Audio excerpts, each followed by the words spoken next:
Well, hello and welcome to the J. Sterling Hughes Show, where we share the secrets and the strategies of how we are building a rapidly growing law practice. Over the past 9 years, we have grown from 0 attorneys to over 25, doing over $15 million in revenue. And my purpose here is just to document what's working and what's not working in our practice, with hopes that you can take that and you can recontextualize that into your practice and shorten your success curve. My name is Jeff Hughes, and I'm your host, and this is the fourth part of a 4-part series on converting from hourly to fixed fee.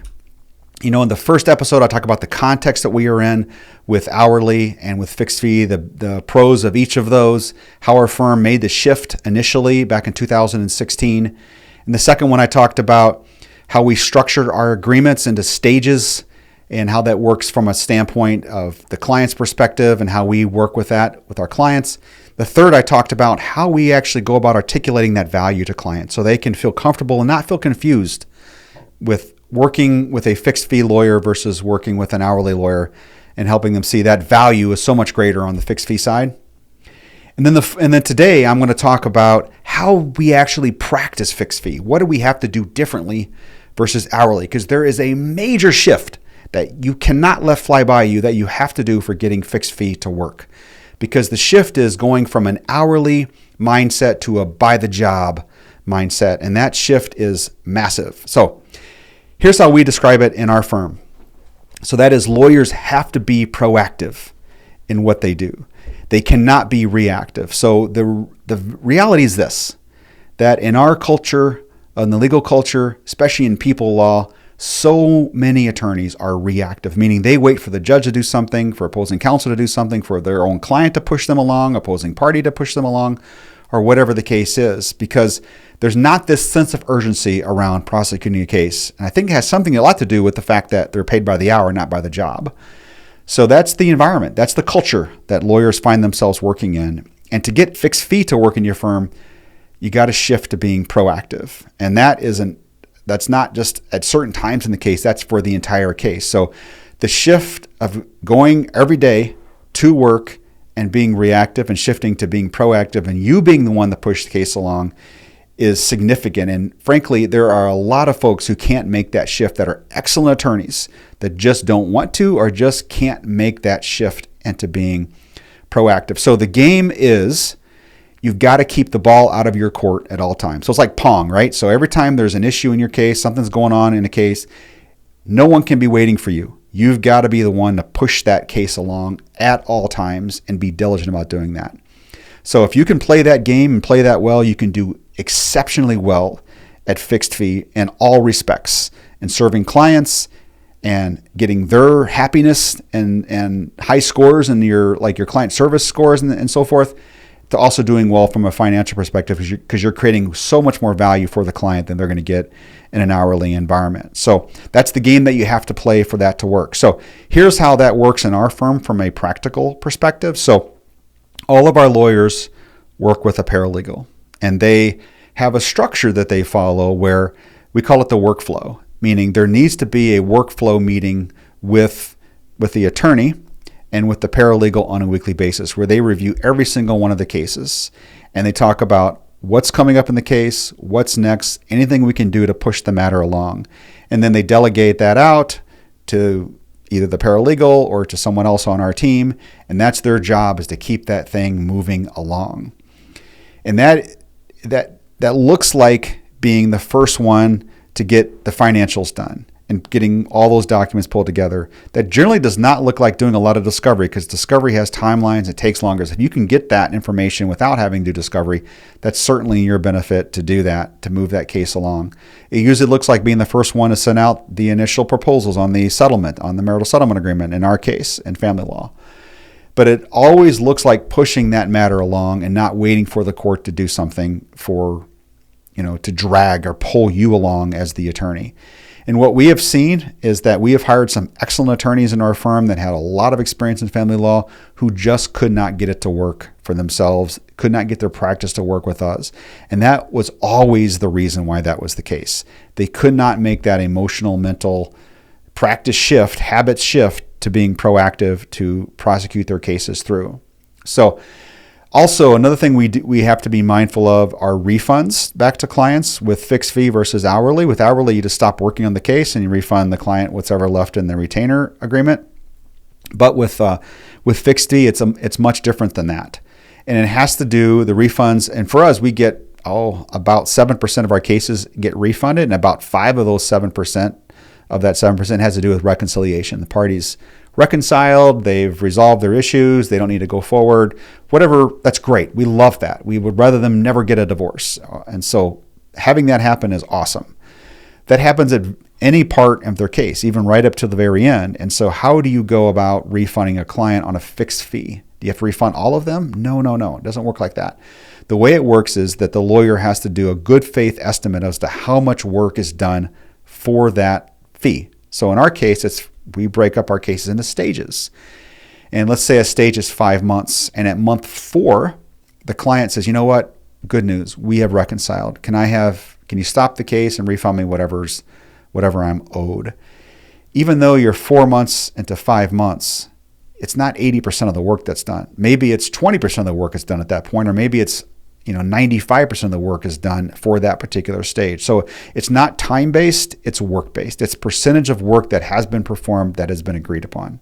That's what the standard is. So that's how you go about doing the refunds in a fixed fee environment. In our case, all of our fixed fees, or the majority of them, are time-bound. And so they're usually broken up. And so that's somewhat of a gauge, because that, maybe the work is somewhat apportioned out equally, but generally it's not. Usually it's kind of front heavy, back heavy, or event heavy in the middle of it, or if there's something going on there like a mediation or something like that. Especially in stage 2 of a divorce, where you have a mediation in that middle section, a lot of work could go into that, and there's just wait and see holding pattern until the case is set for a trial down the road. So that's how you have to practice if you want fixed fee to work. If you're not willing, you're not able to do that, and work really good with your assistant and get your assistant on board, or your paralegal on board with you, then I would recommend you not do it, because you'll have a lot of unhappy clients, because you'll be getting to the end of your stages and you'll be moving cases into the next stage, charging clients a big fee on cases you really should have gotten close or finished out in that previous stage. So you don't want to do that. You got to be really aggressive about working through cases and getting them done. So here's some of the results that we have seen. In our firm, we track what's called Net Promoter Score, and that's a very famous survey that's sent out to folks after they've used service or bought a product from a company. And it's just one question, and that is this: on a scale of 1 to 10, how likely are you to recommend our service or our product to a friend or a family? And so if a client says, you know what, it's a 9 or it's a 10, that means they're a promoter. It means they like you. They're going to go out and tell other people about you. If it's a 7 or 8, they're called neutral, meaning they're not going to say anything, good or bad. They're just going to go on with their life. And if they're 6 or below, they're a detractor.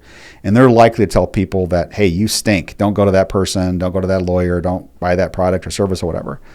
So here's how the scoring works on that. If you have a 9 or 10, you get a 1. If you have a 7 or 8, you get a 0. And if you get a 1 through 6, you get a -1. And so when you blend all those numbers together, you get one number. It's not the average, but it's blending all of that together. So for us, when we were doing hourly, our Net Promoter Score was in the low 40s, high 70s. And to give you some context, I've looked at many, many different results from lawyers and law firms, and most of them were in the 20s. Okay, so we were already beating the average, okay? But once we went to fixed fee, our numbers today are 55, which for law firms, especially family law, is exceptional. So we know that clients love it. They tell us they like it. I've talked to many clients after they've retained us, and one of the main reasons that I get is the fact that we only do family law, and the fact that we can give them certainty and give them a fixed fee, where other firms can't do that. So happier clients. We think it's easier to convert the clients so long as you can articulate the value well in that initial consult, and so forth. Also, another result, client expectations are much easier to manage. So clients know when their deadline's coming up. They know when that stage is going to conclude. They're working alongside of you to get the matter done. And so what we have seen is that our cases are over with about 25 to 26, 30% faster. Last time I did a survey on this, I looked at, probably 100 other attorneys and the length of their divorces and compared them to our attorneys. And we were very, very commonly 20 to 30% faster in getting cases over with.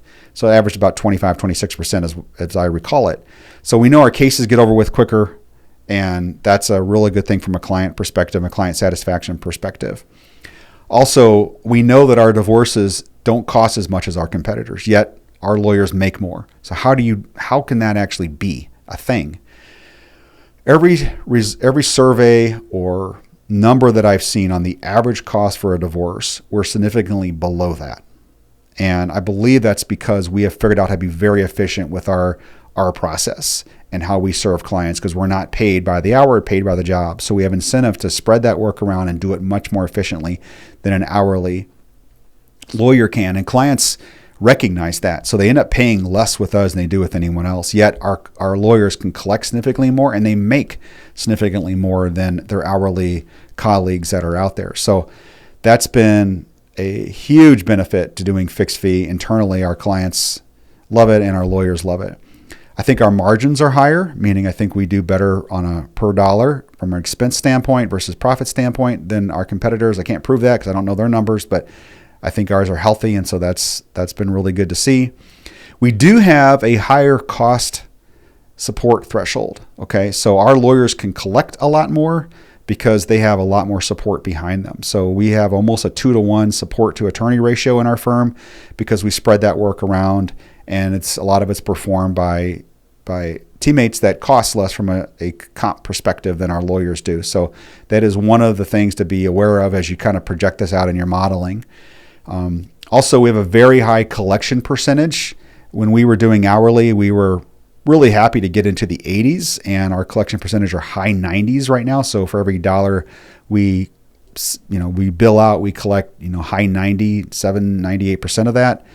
So that's been really nice to see, and it's good. It also means that our finance team is doing less chasing and cajoling clients to pay. They're not calling them every week and say, hey, you haven't paid your retainer, you're going to pay that. So we don't have a lot of that stuff to deal with. Billing is so much easier.